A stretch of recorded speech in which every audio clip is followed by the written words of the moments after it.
It's old suit. Good morning. Again, my name is Clark Lewis of Troutman Sanders. Really pleased to be with you today and to introduce Dr. Eisenberg. Dr. Eisenberg is a nationally acclaimed economist and public speaker, and this is very interesting, specializing in making economics fun, relevant, and educational. The economics fun, I think I could have used that many, many years ago, and I think many of us could. We were in colleges and universities. But we're looking forward to hearing that aspect of your presentation today. Dr. earned his BA in economics from McGill University in Montreal, a great institution, and a PhD in public administration from Syracuse.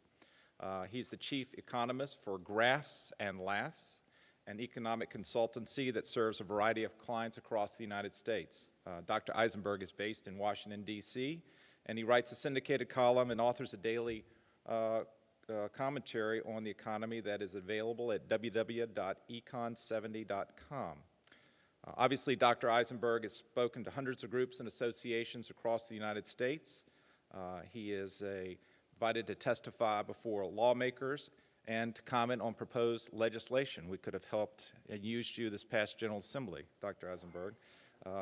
His research and opinions have been featured in Bloomberg, Businessweek, Bureau of National Affairs, Forbes, Fortune, and many other publications. He's a great wealth of information, and I hope you will join me in welcoming him today. Thank you very much. Dr. Eisenberg.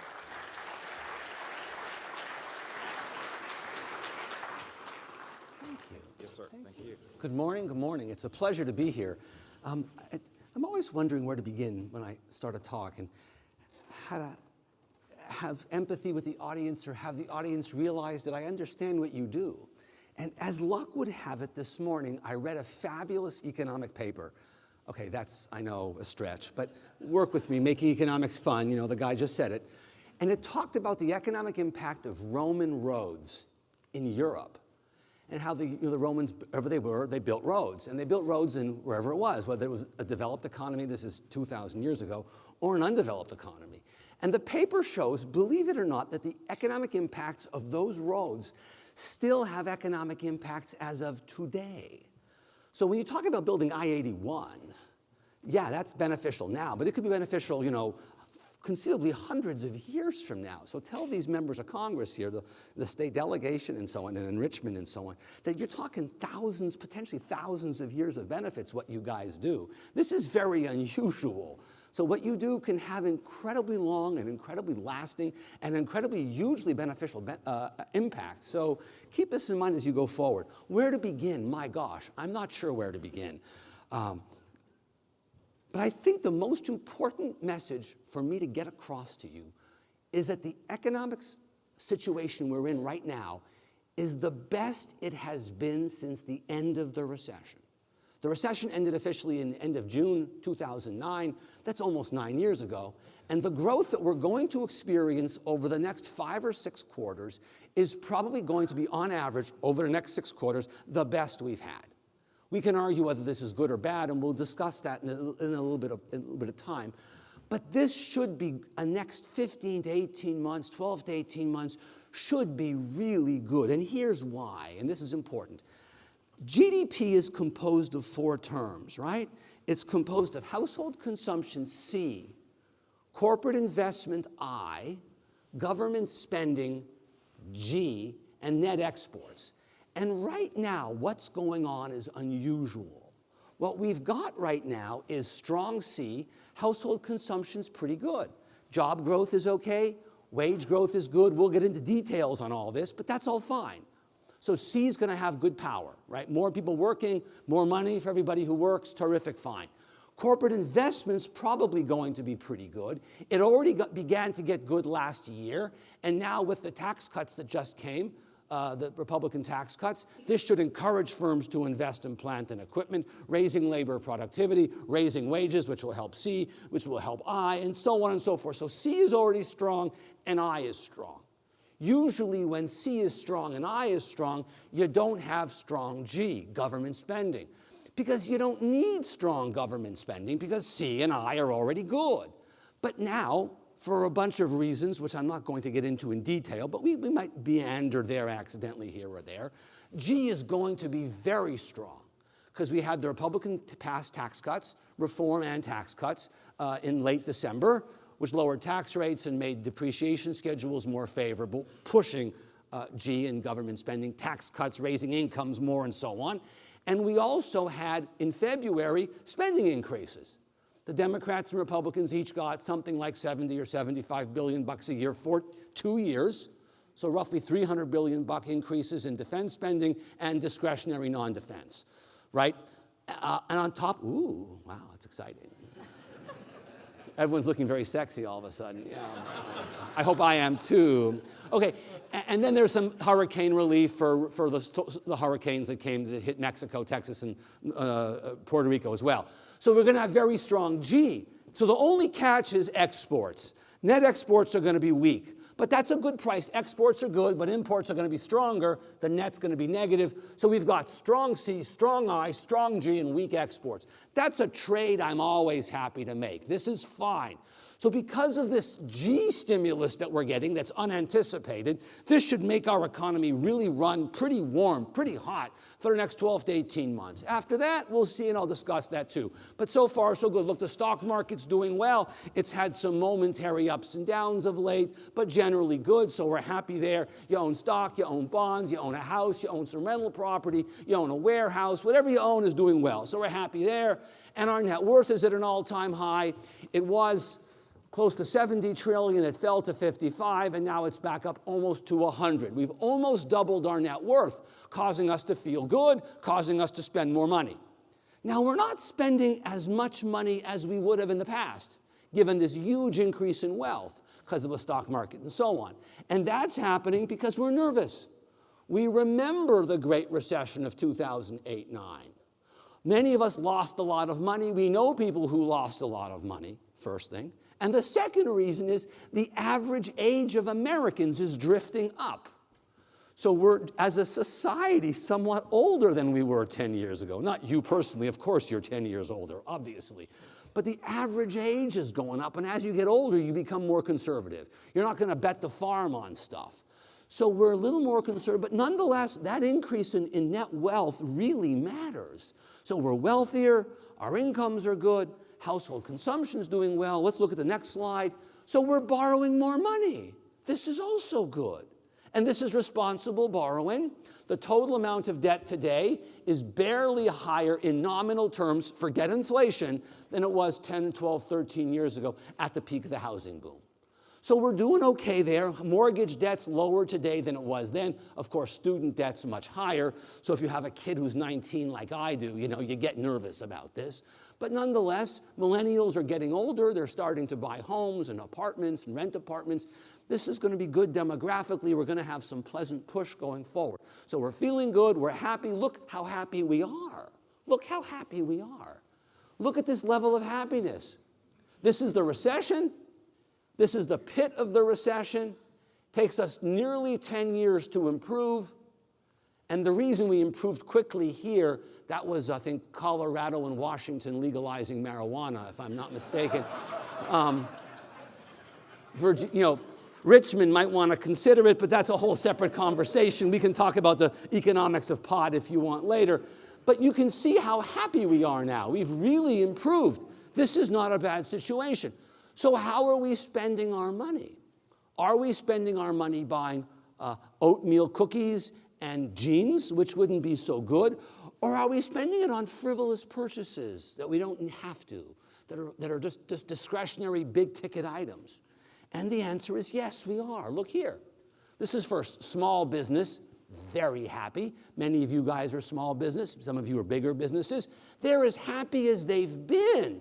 Trump wins the election here, suddenly a huge increase in small business sentiment, and it's just stayed there ever since. Tax cuts have happened in the Trump administration. Deregulations happened in the Trump administration and continues to happen. Increases in defense spending. He's gotten, I'd say, 60% of the big promises he came to power with, right? He hasn't gotten infrastructure spending, I'm very sorry, and he won't. But he's done a lot, and healthcare has been a bit of a debacle. But hey, 3 out of 5 ain't bad. Meatloaf talked about that, right? Or something close to that. So this is good news. So small business is happy, households are happy, we have more money. What are we spending it on? We're going, for God's sake, we're going to Vegas. Nothing says you're happy than going to Las Vegas. And people say you go there for the food or you go there for shopping. No, you go there to gamble. And let me tell you, it's not gambling. It's investing in very short-term, risky financial assets. That's how I like to look at it.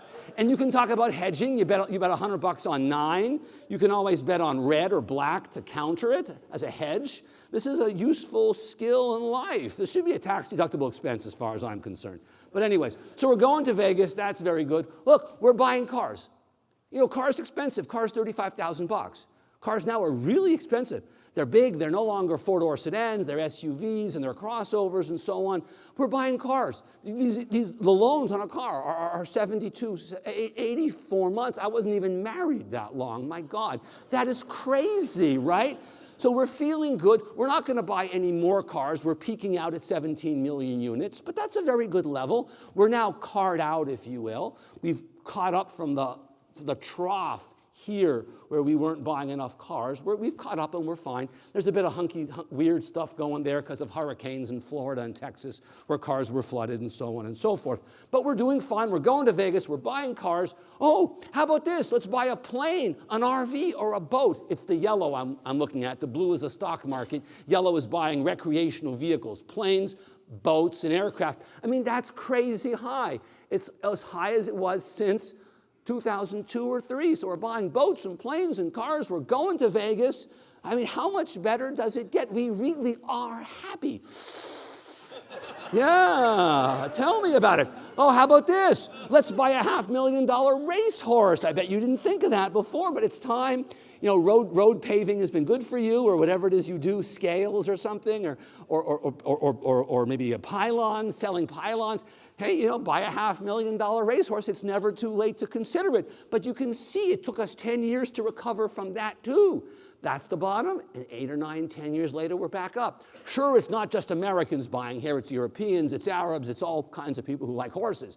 But nonetheless, world sentiments improve, the globe's doing better, and so on. We're happy, we really are. You put it together, the total change in C year over year is 2.7, 2.7, 2.8%. It's not spectacular. It's not as good as it was here. Under W, this is W's administration generally, right? But it's okay. The problem is the rest of the economy is not doing well. This is growing at 2.75, and it's almost 3/4. It's 3/4 of the economy, C, household consumption, the first term. But overall GDP is only growing at 2.2 because I, G, and net exports have been lousy. But now I is improving, G is going to be strong. Then exports will be a deficit, but it's going to push GDP growth up. That's why the first quarter hasn't been good, because people in the first quarter in Jan, Feb were waiting about when to invest in plant and equipment because no one knew what the tax laws were going to be until late December. Then it took them a month or two to read the tax laws, and now they're getting ready to go. So we're going to have a good next 12 months. Look, here's why. Oil prices have risen quite substantially. This is the oil price here in the squiggly color. And the layer cake is the number of rigs in different parts of the country, colored by play. There's two important things to notice here. First, as prices go up, rig counts go up about 4 or 5 months later. So there's strong correlation with a 4 or 5 month delay. 1. 2, the Permian Basin, which is the biggest play in the country, far and away, looks like it's plateaued. So I think there's not much more of a game in the Permian Basin, but yet total rig tub numbers keep growing, so other plays are growing in importance. So that's also important. So the U.S. will continue to produce more and more oil, and at $65 a barrel, the guys are thrilled to do it. The catch is as follows. The catch is the price of oil is now beginning to get high enough for households to notice. When gas is below $2.50, $2.60 a gallon, no one cares what it is, and they buy big vehicles.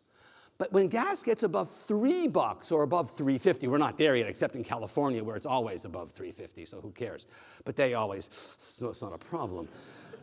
But when you get above $3 a barrel, people begin to get concerned about gas prices. So I don't want to see gas prices go any higher. OPEC has been very successful in reducing supply by 2%. And even though the Americans are producing shale like crazy, that reduction, OPEC production by 2%, global production by 2%, has redefined the supply-demand balance or equilibrium. It's pushing prices up, and there's not that much excess supply floating around.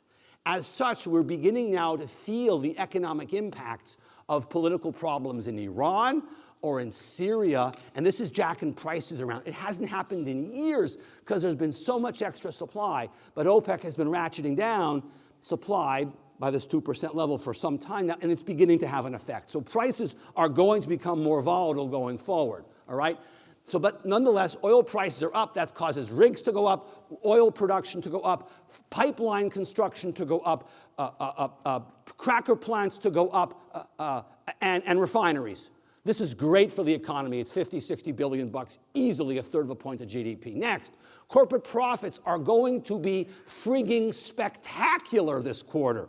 They went down in Q4 because of tax reform.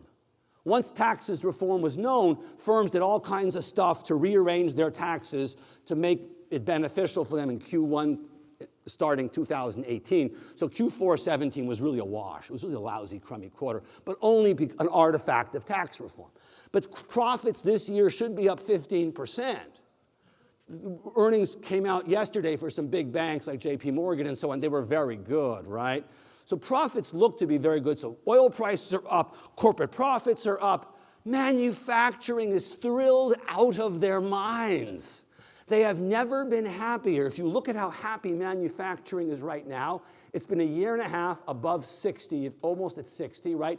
The last time it was this good for this long was back here in the early 2000s. So manufacturing is totally ecstatic, but they're only 10% of GDP. So we care about them, but not nearly as much as we used to care. In the past, they could drive us into recession.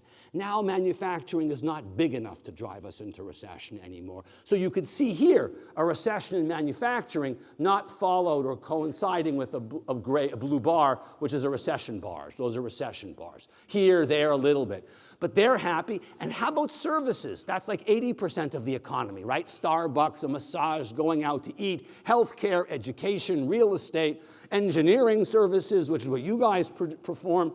Look how happy they are. Small business, households, manufacturers, services. We're buying boats, planes, cars, going to Vegas, buying horses. This is a pretty good economy. It really is, and it's going to get a little better over the next 12 to 18 months. There'll be really good performance. And you see it here. Firms are now investing in plant and equipment. This is equipment, not plant, but it's equipment. And you can look at this graph. This is amazing. Look at that graph. That's so beautiful. It's almost as beautiful as looking at my firstborn child. I only have one. It's so nice. I'm going to sit down right now and look at it with you. Wow. It is inspiring. I mean, this is inspiring for two reasons. It's inspiring first because firms are investing in plant and equipment, which is great. It boosts GDP because we're buying stuff. But equally importantly, it's causing labor productivity to go up because you're giving these employees better equipment, better plant, better tools, better software, better hardware, better intellectual property, and that raises labor productivity, which boosts GDP again. So this is really magic, and if the Trump tax cut gets firms to invest in plant and equipment, it will have long-lasting supply-side benefits. If it just gives us tax cuts that we spend on a TV set, a flat-screen TV, yeah, you know, who cares? It doesn't really matter. It's largely wasted. So I'm hopeful this helps. I'm not sure how much it will help this, but this will go up for sure to some extent because of the tax cuts.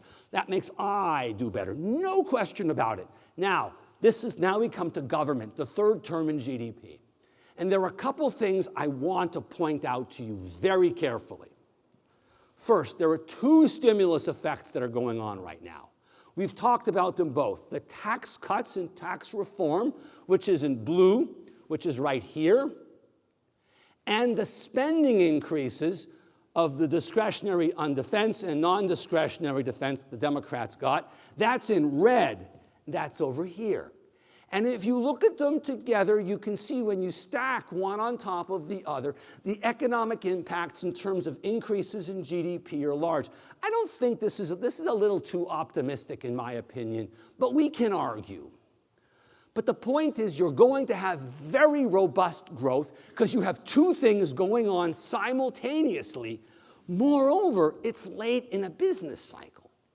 Usually when unemployment's at 4.1%, you don't stimulate an economy. This is unusual. It's exceptionally rare. It's only happened in the last 50 or 60 years twice. It happened under Reagan when it didn't cause much inflation, and it happened under Lyndon Johnson with the Vietnam War where it began to cause massive inflation. We're not going to have bad inflation. Don't worry about that. But this is unusual. You don't tend to stimulate already growing, fully going economies, because how much lower can unemployment get, right? So that's the first thing. The second thing is it's going to be powerful, at least 0.5% of GDP. Third thing to keep in mind is it's going to be a short duration. This is not going to be long lasting. This is 2018, that's 2019, and by the end of 19, you're done. That's why I'm telling you, you're going to have good economic growth through the end of 19, late 19. Next 18 months, sure. Beyond that, I don't know. I'm not saying it won't be good, but by the end of 19, we'll be already in the longest recovery in history. We'll have unemployment rates nearing 3%. We'll have interest rates that are higher. You put that together and you're likely, this is, the recessions happen. So I'm saying somewhere in 2020, start paying attention for recession probability. Get on watch then. I see nothing in the cards until late 2019 to make me think we're going to have a recession. So sit back and enjoy the next 12 to 15 months, maybe 18, and after that, start paying attention. So G is going to be strong, but you can see the problem here. The problem is because of these tax cuts and other fiscal decisions that we've made a long time ago, budget deficits are going to become achingly large going forward. These budget deficits in years 2020 on assume no recession. If we get a recession come 2020 or 2021, which is probable, no guarantees, but likely, the longest recovery in history is 10 years, we are about to enter the 9th year in July. So we're only 15 months away from breaking the all-time record. We probably will break it because of this increase in G, government spending that we talked about earlier. But we're now running very large chronic budget deficits, which is going to make getting out of the next recession harder because we're not going to be able to cut taxes or boost federal spending to get out of the recession so quick. So if and when it comes, or when it comes, it may last a little longer or may be a little deeper than it would otherwise have been because we're not going to have the fiscal firepower to get out because we've already blown it now. So keep that in mind too. But again, good through 2019. And you can see here the budget deficit as a percent of GDP begins to get pretty high. And the data shows that the higher the debt ratio is to GDP, the slower GDP growth is. So what we're doing here is sapping growth down the road. This is chronic. It's not acute. It's not going to cause a disaster in one day. No, it's just a very slow sapping of our strength, economic strength. So I'd like to see Congress get back to being fiscally responsible. I know it's never going to happen, so forget about that. Okay, next. In terms of exports, what's going on here, which is pleasant, Trump wins the election, the dollar gets very strong, and since then it declines. But for the last couple of years, it's been pretty flat after this huge strengthening. This huge strengthening caused manufacturing to go into the garbage can. I mentioned the recession in manufacturing some slides ago. That's why. Now that it's leveled off, manufacturers are thrilled. They've rationalized their production, they've organized things, they've invested in plant and equipment, and they're good to go. So exports are going to be good, but imports are going to be better. So you look at it here, I'll come back to that slide in a second. These are exports. They're doing nicely, but imports are doing better, and the total trade deficit's starting to get significantly worse. Now this is interesting. I'm only bringing this up because Trump is bringing it up, and therefore it becomes important when the president talks about it. If we go back one slide, blue is our total trade deficit. Blue. And you can see it was bouncing around here pretty much going nowhere between 40 and 50 billion bucks a month, and it's slowly gotten a little worse of late. But notice why. Our deficit in stuff is red, and it's getting quite seriously bad, from minus 20 a month to minus 50. Trade deficits aren't all that bad. I'm not terribly concerned, but yeah, whatever. But notice our deficit in energy has gone from 30 to about 0. So it's very much changed. We used to import lots of oil. We've stopped doing that. And now we import lots of stuff. Well, okay, it's the way it is. Our faster growing economy sucks in imports from the rest of the world. That's just the way it is. Economists aren't terribly concerned about trade deficits. They're quite concerned about budget deficits, not terribly concerned about trade deficits. So keep that in mind going forward. That's this. Now, we can talk quickly about tariffs. They impact you, and we'll come back to aluminum prices in a little bit later in the talk. But the basic notion behind a tariff is you impose a cost to import something from a foreign country. And the belief is that's going to hurt that foreign country. The problem is when you impose a tariff, you hurt them. I don't care about them. I don't live there. I live here, right? When you impose a tariff, you impose a cost on your own population. Because whatever you impose a tariff on, the price goes up. Because the local manufacturers can jack up the price because of the tariff, right? So when you look at this graph, you can see by helping primary metals, aluminum and steel, you help this many people. But you hurt all these people. W imposed tariffs on steel back in 2002 or 2003. A year later, he rescinded them because the onslaught from the automakers and the washing machine makers and steel pipe makers was so strong, he had to give up, and it didn't do any good. It was negative. We'll see what happens here going forward. But these trade tariffs and barriers impose a burden on us. You lower your own standard of living when you impose a tariff. So the game with the Chinese is essentially the following. Trump says, I can impose burden on my economy that's more than you can impose the burden on your economy if you match our tariffs dollar for dollar or buck for buck. And the question is, which side will blink first?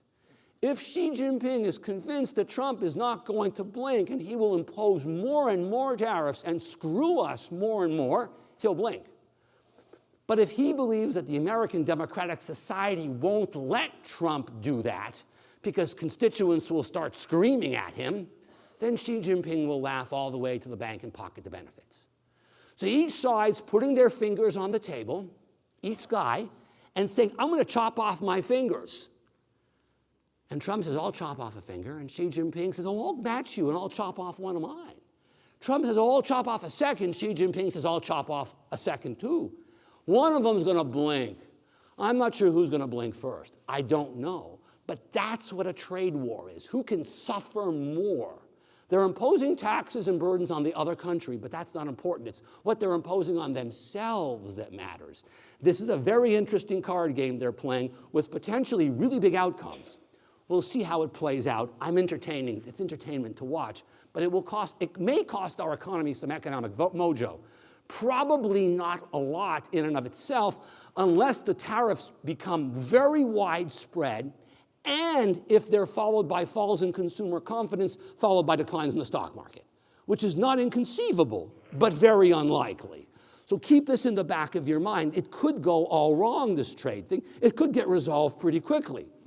I just don't know. It's a real poker game. The other thing we have going in our favor is global growth is very good. Every single Western democracy, from Singapore to Japan, Australia to Canada, Israel to Brazil, Argentina, they're all growing economically. Even rotten, no good places like Belgium. Okay, who cares about Belgium? 9 people live there, you know. And if you're from there, I apologize, okay? They have really good waffles or something. So we have strong G and a strong global growth. This is really helping our economy too. So we have two things going on in unison, strong G and strong global growth, that's helping push our economy strong.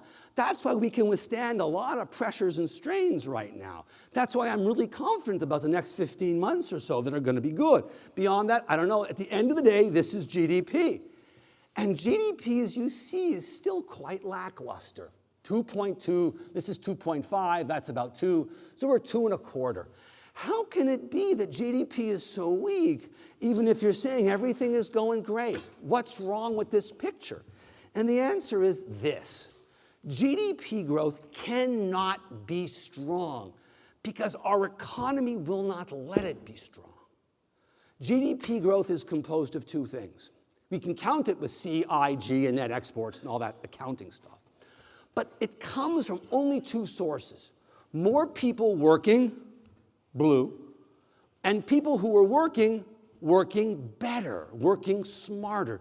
So you're the boss, right? You're the boss. You've been the boss for a couple years, and over the years you've been boss, you're getting better. You used to write one letter a day, one memo a day. Now you can do two, because you're really, really getting much more efficient. You used to own a pizza parlor. You used to make 5 pizzas a day, but you bought a better oven and some software. You make 10 pizzas a day. You've doubled your productivity. You doubled your productivity. That's pushing GDP up. We're making more stuff. The other way to get productivity was to hire people.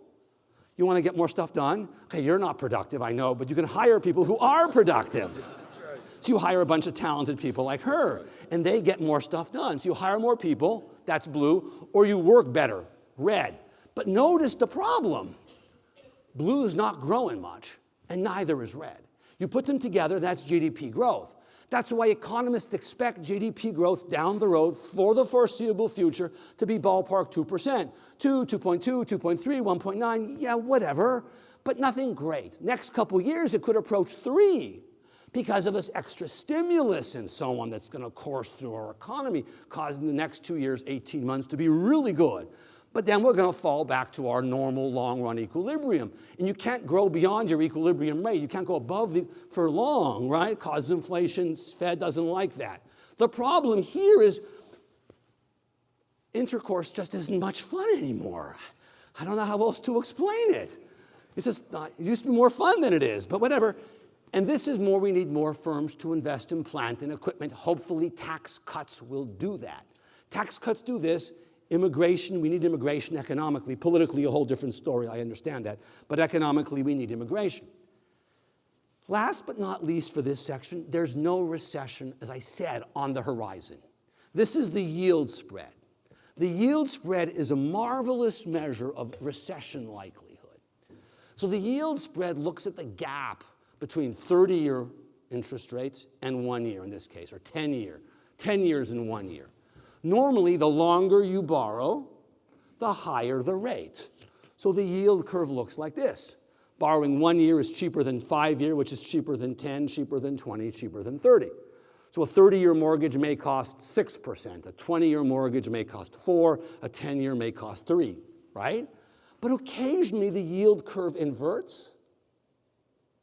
When it inverts, the blue squiggle goes above the red bar.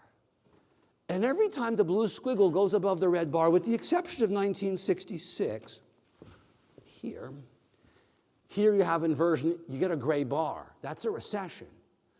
Inversion, recession. Lots of inversion, 2 recessions. Inversion, recession, inversion, recession, inversion, recession. You see the yield curve invert, just go home. Quit your job, buy a boat, move to France, and sail down the Seine or something. I mean, you can't fight an inverted yield curve unless you could become a repo man or something, right? Repo cars, repo houses, there's nothing else. You can't repo a bridge, I guess, right? Kind of stuck there. So this is a very powerful thing. We're not going to have a yield curve inversion. The Fed doesn't want a yield curve inversion. I don't want to get into why the yield curve is such a good predictor. It's complicated, but suffice to say, think about banks. If banks lend short, borrow short, and lend long, the steeper the yield curve, the happier they are. But if the yield curve inverts, banks have no incentive to lend money. If banks don't lend money, our economy slows down. Now, who cares why the yield curve inverts? If it inverts, the banks have that problem, right? That's just one of many problems you encounter in an inverted yield curve. So this is a real problem, but we're not there. We aren't going to get there. The Fed's going to be careful. We'll talk about what the Fed's going to do. Let's now talk about labor markets. You are all subject to the vagaries of labor markets. And labor markets are friggin' tight. They are so tight, it's crazy. Let me explain how tight they are. First, look at job creation. We're creating right now 2 million jobs year over year, net new jobs. We peaked out at 3, and it's steadily declining. This is not bad growth of 2 million jobs a year, given that we're about to enter on July 1st, the 9th year of an economic recovery. I mean, this is a long recovery. This will become the second longest recovery in the next month or two. So to create 2 million jobs a month this late in the recovery is very good. You'd like to do more, but of course, no one passes a drug test, right? Well, it's okay. So this is good news. We'd like to have more, but you only get what you get. This is fine. Next, unemployment's 4.1. The last time it was this low isn't the housing boom. It was higher then. It's the dot-com boom. And for 1 month, it was 3.8. By the end of the year, this will be lower than that. I have no doubt. And then to get it lower than that, you've got to go back to the 1960s. So our labor market is now almost as tight by this measure as it was 20 years ago, and on the verge of being as tight as it was 50 years ago. Another measure looks at first-time claims for unemployment in blue on that axis. It's been below 300,000 for 162 weeks. That is a new all-time record, breaking the record of, you guessed it, the late 1960s. This is Janis Joplin was alive. Woodstock was happening. The Beatles were still around. I mean, this is a long time ago. This labor market is tight. Here's another measure, people who work part-time but want to work full-time. How many of them are there? So you're talking millions of workers. This is 5 million workers, 4 million workers, 3 million workers. So it peaked out at 9 million. It steadily declined. It's now at 5. It might go down to 4 because our economy is bigger now. I mean, it's not going to go that much lower. There's a little bit of slack left in the labor market, but not a lot. Some. So we can keep creating jobs, but we're going to, end of this year, end of next year, really begin to bump up against probably the edges of our labor force possible growth. Because we're only bursts over deaths or millennials coming in and boomers retiring, that's only getting you about 1 million workers a year. If you want to produce 2 million workers, you've got to drive the unemployment rate down to get there, right? So this is going to be tough. Look at this one. This is how tight is the labor market by a different measure.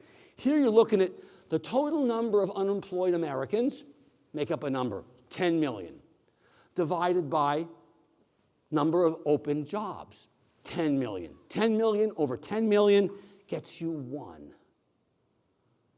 That's where we are today. Tighter than we were at the housing boom, where we were at the dot-com boom. This is a 20-year low in this measure nationally. We are friggin' tight here. Another measure, it was, as you can see back here, as high as 7. So there were 7 million Americans looking for 1 million jobs. Now it's 7 million looking for 7 million jobs, or 1 million looking for 1 million jobs. In theory, that's full employment, a job for everybody. But of course, they don't have the skills, they can't pass a drug test, they can't get to work on time, blah, blah, blah. They can't read, yeah, whatever, I get it, I know.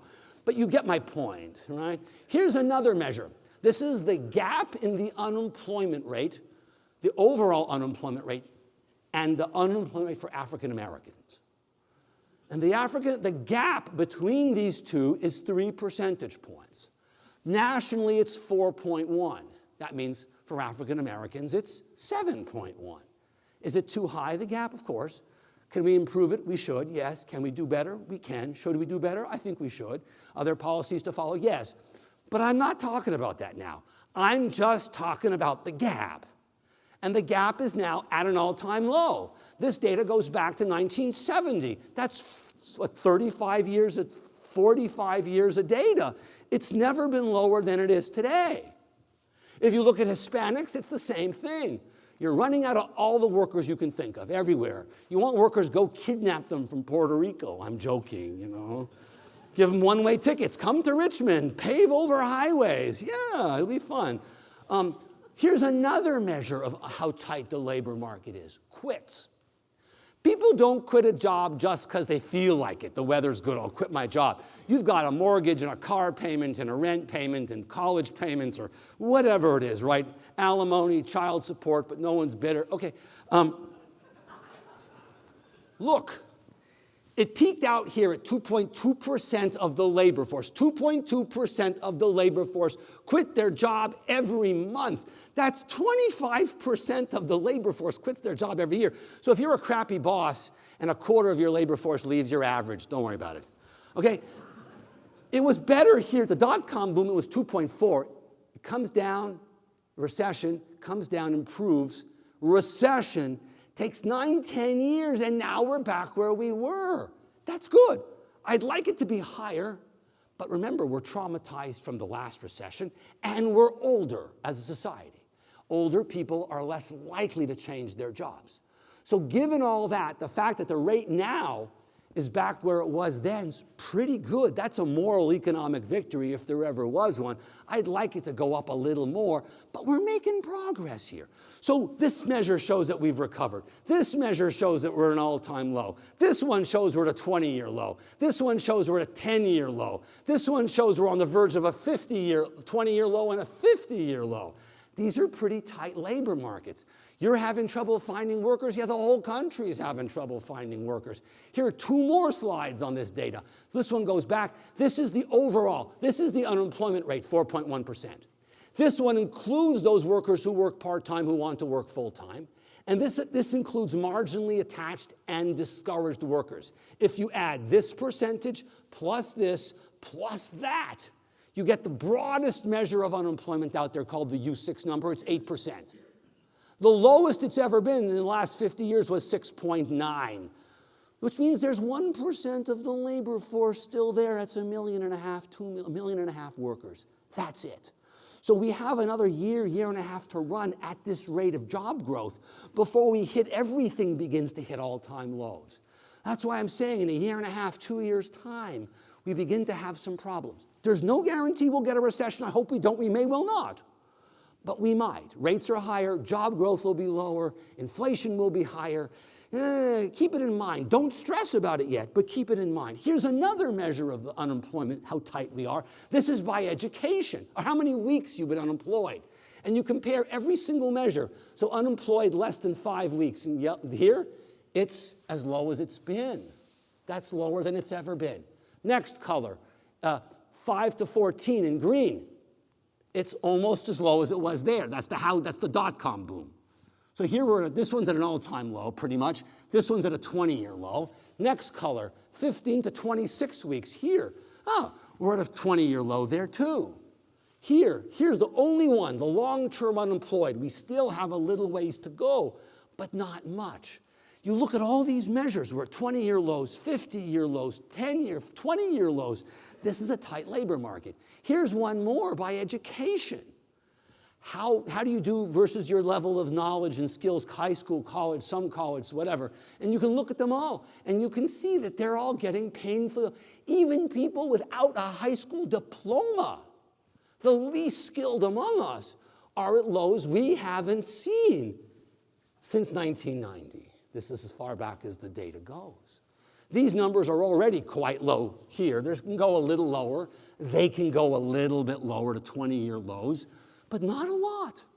That's why I'm saying in 2 years' time, we got 1.5 million workers excess that are on the sofa that still could work, that haven't begun working yet, that might. But that's not a lot to go, right? So keep this in mind. Your good workers, pay them well, treat them well, let them do what they want. Bad workers, just pay them well. I'm kidding, I don't know. Look at this. This is small business, National Federation of Independent Business. What's their biggest concern? This is the first time in like forever. Taxes? No, who cares about taxes? They're down because tax reform has happened. It's labor quality. This is issue number one for home builders, for realtors, for retail establishments, for manufacturing facilities, for service firms, for everybody. It's the number one issue.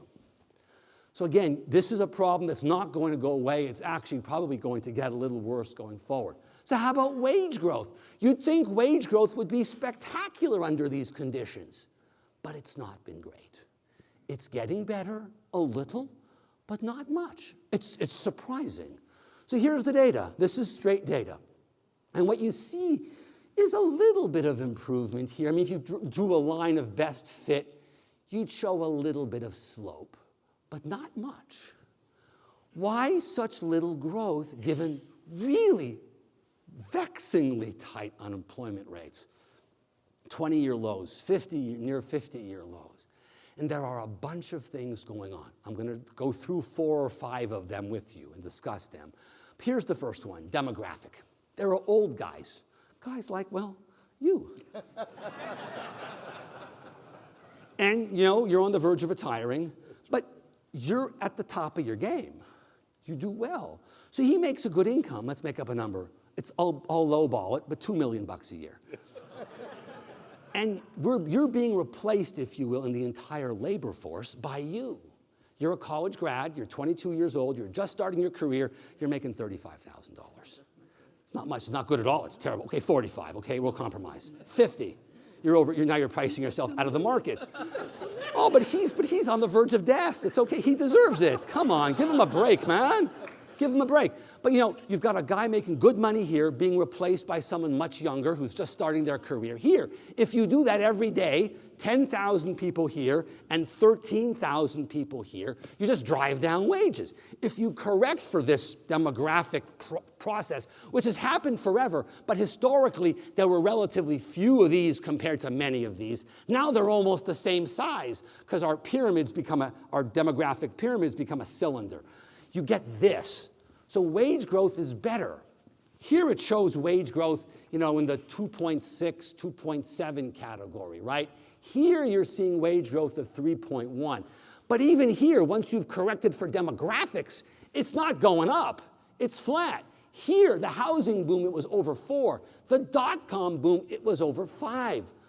There's lower inflation too, however. So there's complicating factors. But above and beyond that, how about this? Complete lack of unionization. Unions aren't powerful. They don't strike, so workers, employers aren't fearful of losing their staff.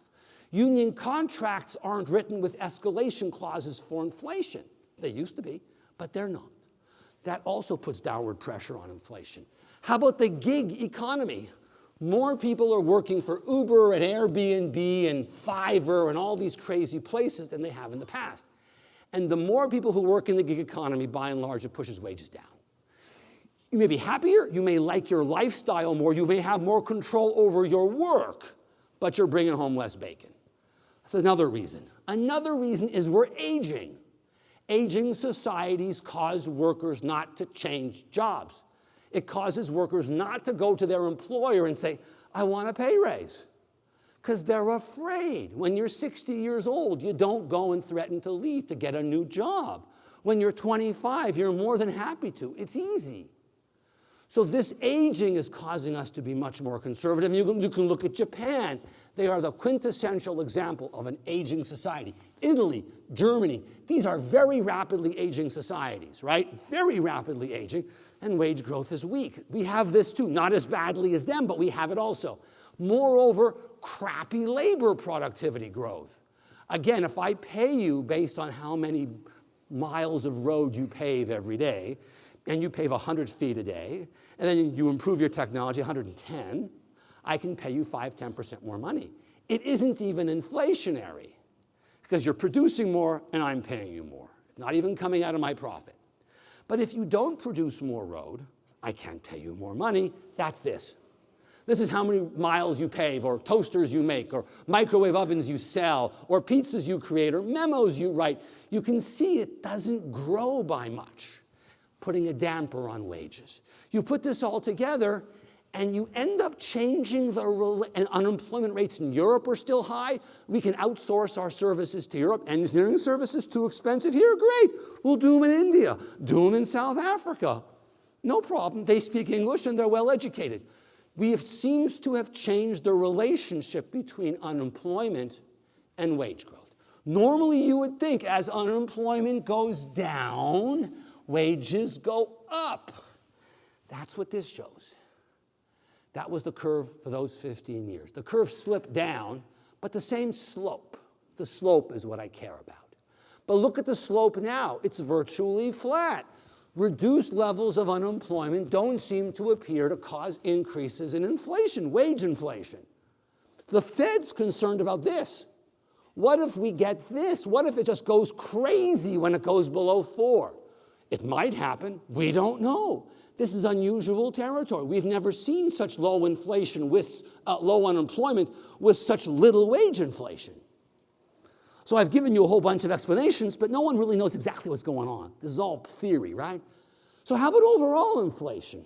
That's what causes the Fed to raise rates. So we don't see much wage inflation. A little bit maybe, but not much. How about overall inflation? Import prices. They're going up a little, not a lot, but they're going up a little. How about inflation overall CPI? This is what you think of as inflation. You know, buying tickets to a hockey game, getting your suit fixed, going out to eat, having a massage, buying a new pair of glasses. That's what you think of as inflation. And look at what's going on here. Look. Core inflation is in red. It excludes food and energy. Economists like to look at without food and energy because food and energy bounce around just because of things. A drought in Saskatchewan, a bumper crop in the Ukraine, a fire in Australia, and cereal prices or soybean prices bounce around. Avian flu and egg prices jump to $3 a dozen, right? That's not real inflation. That's just one-off stuff. Energy prices bounce around because the Iranians decide they're going to take a pot shot at an oil tanker going through the Straits of Hormuz or something, right? That guy's upset right now. He's leaving to check on his oil production right there. The guy's leaving right now. So if you look at it without the food and energy component, look at the red. It's starting to go up. Now, it's true. It went up here, and it went up there. But now we're late in a business cycle. You expect things to start to go up because you're running out of capacity. You're running out of workers. You're running out of stuff. Things get tight late in a cycle. So the belief is this really is a real increase in inflation. The headline inflation in blue is also going up. Now, the Fed doesn't look at the CPI. They look at a different measure of inflation called the PCE, Personal Consumption Expenditure Deflator. But look at it. It's also going up. It looks pretty much the same as the other. It's lower by about 0.5 percentage point. The other one, if you look here, is straddling 2%, roughly, right around here, 2, right? This index is around 1.7, 1.8, right? It's a little bit lower, 1.6. But they're all heading up. And if you look at sticky inflation and median inflation and all these other measures of inflation economists love to get excited about, they're all drifting up. So the belief is we're starting to finally see inflation. Not a lot, partly because wage inflation is not going up much, and commodity inflation is not going up much either. We'll talk about that soon. But we're seeing latent signs of inflation. And this is causing the Fed to rethink. And last but not least, look at this graph. This graph, blue, shows how big our economy can be. How big could GDP be in trillions of dollars? So this number is 18 trillion, 17, 16, and so on. Blue is how big it can be. If everything's working optimally, low unemployment, everything is good. We're healthy, there's no viruses going around, and so on. Factory utilization rates are optimum levels, and so on. And you can see for a long time we were underperforming. There was a huge gap. Output gap was big. But lo and behold, look at it now. The red's above the blue. Red's above the blue. That means we're overproducing. We're late in the business cycle. We're stimulating the hell out of our economy because lots of spending in on tax cuts and spending increases. This is inflationary. This picture is inflationary. So all the signs are saying, yeah, we're going to get some inflation. It won't be much. The Fed will quash it. They're good at that. They've learned how to do this pretty well. They'll make some mistakes, of course, but they generally understand this. We won't get inflation back in the 70s. Don't worry about that. But it'll go from where it is now in the upper ones, which is good. We don't have enough inflation. So what happens to interest rates? They're going up. The cost of money is going to rise. How much? It's easy. This is easy. Look at this. The height of the Fed chair determines interest rates. Paul Volcker was 6'8". Of course rates were high. Greenspan was shorter, rates fell. Bernanke was shorter, they fell. Yellen was shorter, they fell more. I mean, Powell, clearly a mistake. Clearly a mistake. I'd be a mistake. How tall are you, miss? 5'4". Too tall. Yeah. You? How tall are you? Much too tall. The Fed should have had an ad. Serious central banker needed. Excellent qualification, sub 5 feet. That's it. I mean, obviously, right? So this is just a joke, but it's interesting. So what do I think is going to happen? So right now we know the Fed funds rate, short-term money, borrowing overnight essentially, super low rates, super short duration, is between 1.5 and 1.75. They will certainly raise it at least twice by the year. 2 times, at least 2 times. They may well raise it 3. And that is the big parlor game in economics. 2 more times or 3 more times? 2 more times or 3 more times? We'll see. Okay, that's the big issue in economics. The following year, they raise rates again, 2 or 3 times. So they could raise rates as many as 6 times between now and the end of next year, could be as few as 4. That is really the essence of monetary policy right now. If we see more inflation, better GDP growth, they raise more times. If we see weak GDP growth and weak inflation, they raise less. Less is 4 times over 2 years, more is 6 times over 2 years. It much depends on what happens. They don't know. But we do know that even by the end of 2020, assuming we don't have a recession between now and then, which is no guarantee, rates maybe hit 3 1/8, 3 3/8. This is very low.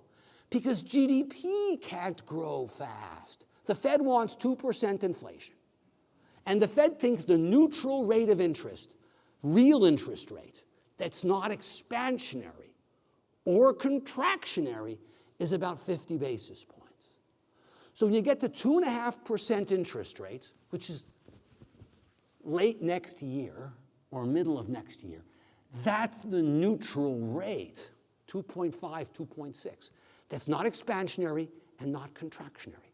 By the end of 2020, we are 75 or 80 basis points above.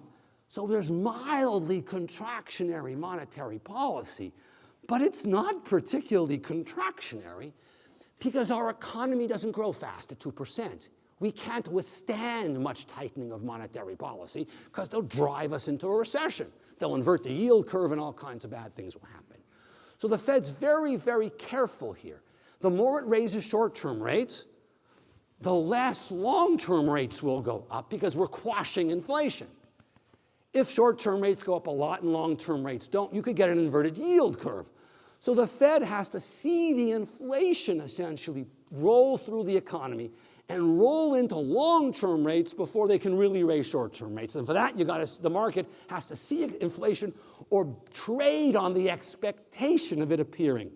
It's a delicate move. Now, let's talk about construction a bit, and then we'll wrap up. Lots to talk about with construction, my gosh. So public construction's in blue. I'm sorry, the news just ain't great. It's been flat for years. It peaked out 10 years ago or 12 years ago, and it's been by and large down, and now it's been flat for a bunch of years. Res construction in green's better, and private construction, your office space, commercial in green has been better. Res is in red, I'm sorry. But blue's not going very far.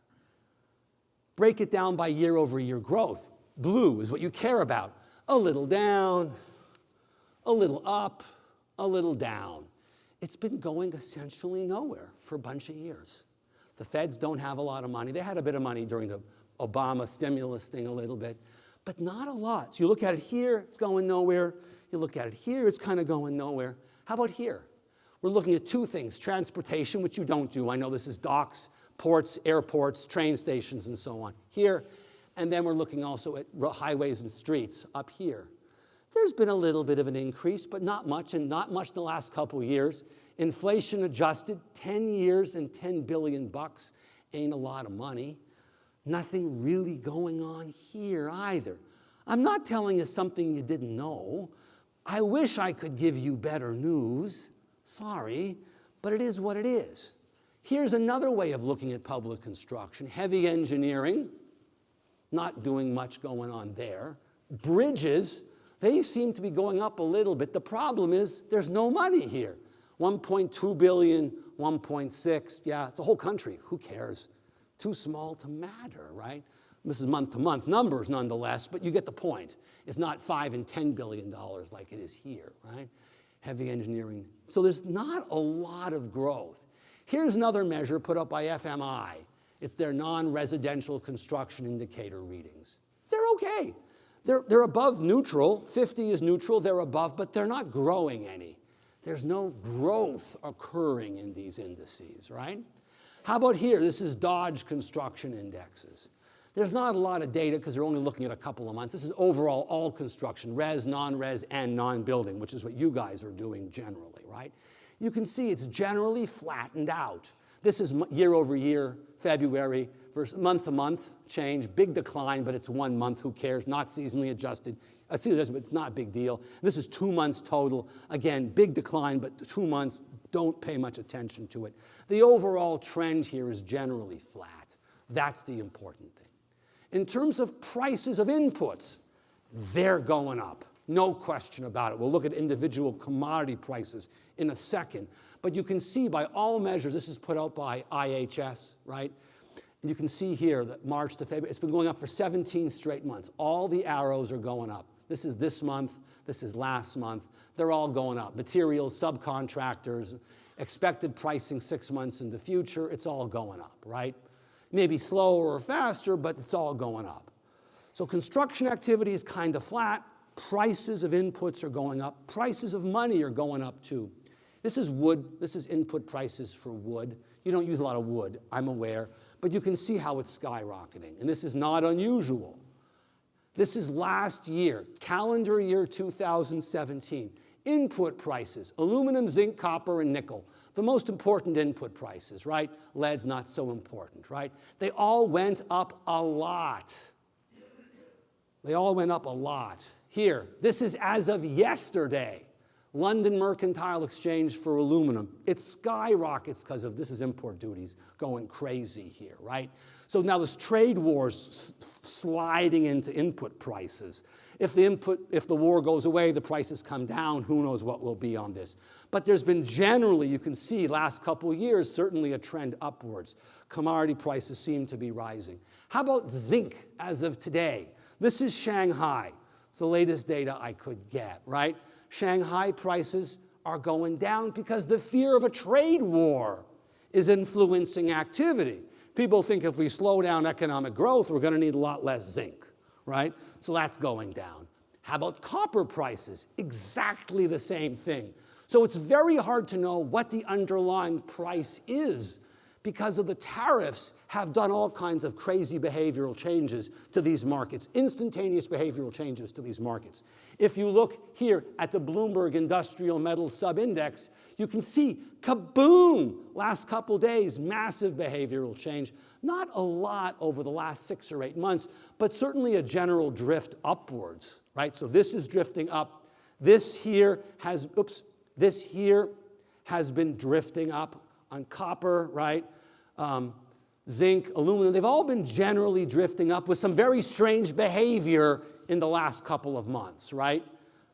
Oil prices are also drifting up, as you can see here. OPEC's pushing on this by reducing supply by a few million barrels a day to get this market back up. So what you look at here is wages going up a little bit, interest rates going up a little bit, nothing terrible here, and input prices, commodity prices going up a little bit as well. Oil production in the US is skyrocketing, but not enough to compensate for the decline in OPEC and global growth that's pushing up demand by 500,000 barrels a day. 500,000 extra million barrels a day, right? And don't forget China. Look how important China is to every single commodity out there. They can turn the spigot on or off if they want. And this is hard to know what they'll do. They're consuming 60% of cement, 50% of aluminum, 50% of nickel, coal, copper, steel, even rice and pork. I mean, this is crazy global demand. They are the marginal buyer of everything out there. So if they decide to change policies, they can single-handedly change the price of commodities overnight in the short term for sure, and maybe in the long run if they have strategic reserves, which they're talking of using in some cases as well.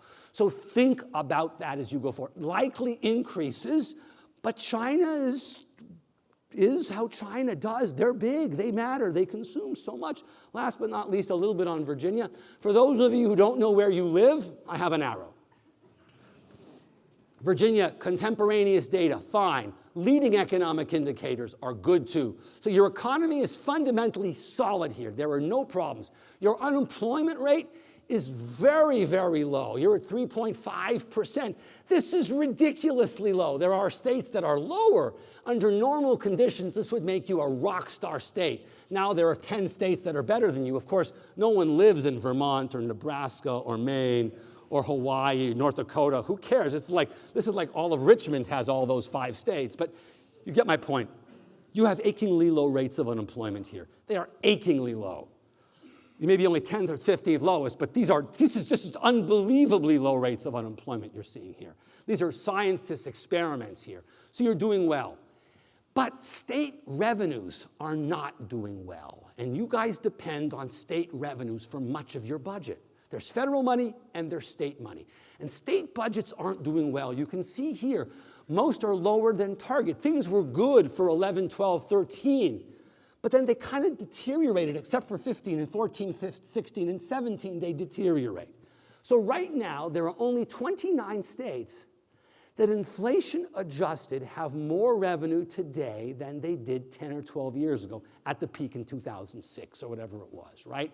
Since the start of the recession. It was actually better a year ago than it was last year. Things got worse. This is the latest data we have is 17 Q2.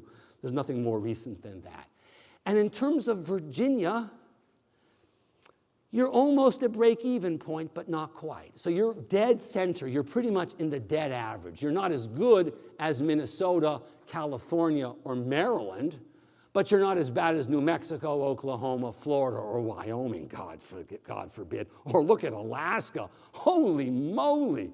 No oil, right? I mean, oil, that's energy, right, and so on. Some real problems there. So you're on the verge of recovering. Wrong direction, I'm sorry. That was a couple years ago. This was through Q4 16, you were down 2.9. Bring it forward 2 quarters, Q2 17, you're a little better. You went from minus 2.9 to 2.7. Yay. Improving, but you're still not there. That's why there's not a lot of budget for you. There's not a lot of budget for anybody. And Medicare, health care, this is going to be eating all the budget money for everybody, not just Virginia, but every single state in the country. I took a look at the budget, the annual operating budget for VDOT, to get some feeling of what's going on. And we can ignore what's going on here in Hampton Roads. Who cares about them? In Nova, it's meaningless, you know. This is the overall budget. They have their own funding sources, right? But overall, the budget increased from fiscal 17 to a total of $50 million on $5 billion. Are you kidding me? 1% increase. So the state's not doing anything here. There's nothing going on in the state. Nothing. If you break this down now and to see where the line items are, the key line items are federal government money, $1 billion. Sales on motor fuels, you're going to jack that up? I don't think so. Motor vehicle sales tax and use tax, you're going to jack that up? Probably not. Licensing tax and sales taxes, which are much smaller. Sorry, vehicle tax is the smallest. The others are all roughly the same size, 800 billion, with the feds being a billion, 800 million versus a billion, right? If we break it down a different way and look at it by percentage of budget, federal's 20%, motor vehicle sales 17%, sales tax on fuels 15%, retail 14%, and motor vehicle tax 5%. Which one of these is going up? None. The feds don't have money. We talked about the budget deficits going forward. The state's budget's not improving much, right? So there's no real money here. Here's your gas tax 3 years ago in 2015. You were ranked 36 at 22.3. In 2016, you were still 36 to 22.3. In 2017, there was improvement. You went from 22.33 to 22.39. Wow. believable. I almost fell out of my chair when I read that today. I was stunned. And now you fell from 36th to 38th. So again, you're not going to be raising your motor fuels tax. It's not happening. This is gas, not diesel, I get it. But this is not going to happen. So where do we go from here? There's good news, there's neutral news, there's a bit of bad news. The good news is first, my name, cell number, website, email address, Twitter handle. I put out 70 words every day on economics. No graphs, no ads, no charts, no links, no photos. If you want to get it, give me your business card. Go to my website, Econ70, or text the word bow tie with no hyphen or space to the 5-digit number 22828, and you'll be asked for an email address, and then you'll hear from me every day till you die. So think hard. It's a long-term relationship. You can't unsubscribe. It's the only website you can't unsubscribe from. I'm kidding. The economy's fine. We're going to have really good growth for the next 6 quarters. Sit back, relax, and enjoy it. Inflation's going to start to appear. The Fed's going to start to raise rates. Unemployment rates are, believe it or not, going to get a little lower, but not a lot, but a little lower, causing wages to go up a little bit, causing the Fed to raise rates. The problem you guys face is commodity prices seem to be drifting up by almost all measures, with the exception of the last 2 weeks when there's been crazy movement in different commodities, aluminum, nickel, zinc, copper, and so on. But generally drifting up. A lot will depend on how fast China grows, and if China releases their stocks, and so on and so forth. Lots depends on China. You've got to focus on China. Last but not least, the Feds aren't going to have much money because they're going to start to run chronic budget deficits of 5–6%, which are inordinately large. And the state budget doesn't have a lot of money either. The bad news, guys, if you want to grow, you have to beat your competitors. You're not going to be able to simply grow by showing up. The budget's not growing fast enough for that to happen. The strong will eat the weak. The strong will buy the big will buy the small. The small will merge into the bigger. There's room for this, at least theoretically in my mind, for this to happen. It may or may not. Maybe you can all survive. But the going is going to continue to be as it has been for the recent past, because the state's not going to come to your rescue, and the Feds aren't going to come to the rescue either. But the economy is good, inflation is mild, and rates will go up slowly. I hope I've given you food for thought. I've probably taken a little bit too long of your time. I will hang out in the back of the room after the drawing and answer as many questions as I can until I have to go. Thank you, thank you, thank you.